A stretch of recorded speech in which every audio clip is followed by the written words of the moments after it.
Hi, I'm Jen, welcome to the channel. I was asked by Emily, aka kawaiibobear, to make Fitwaffle's red velvet brownies. I've never made red velvet recipes before, so I'm very excited to try this out. Do you know that red velvet recipes get their name because they use cocoa powder, buttermilk and vinegar? Now, I've used buttermilk and cocoa powder before to create fabulous cakes, such as my easy moist chocolate cake, but adding vinegar? So I'm really excited to try this out. Luckily, Fitwaffle's red velvet brownies don't ask for vinegar, but we will be trying out red velvet recipes again, as this is just too intriguing.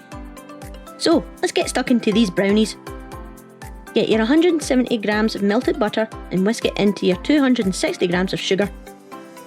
Usually, I'd cream it till the texture and colour change, but we'll stick to Fitwaffle's recipe as best we can. Next, add your egg with extra egg yolk, 1 teaspoon of vanilla extract and your food colouring. Then whisk it all together. Fold the 200 grams of plain flour and 10 grams of cocoa powder into your mixture until it all combines. Then add your 1 teaspoon of lemon juice and then your white chocolate chips.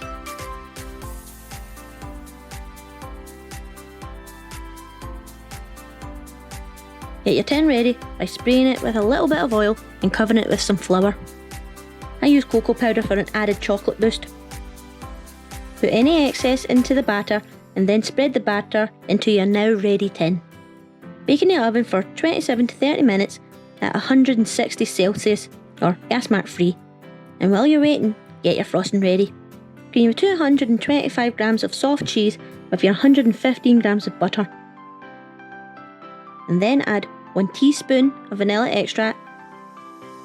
Then add your ice and sugar in stages. The recipe asks for 500 grams of ice and sugar, so I divided it into 250 grams and added it that way.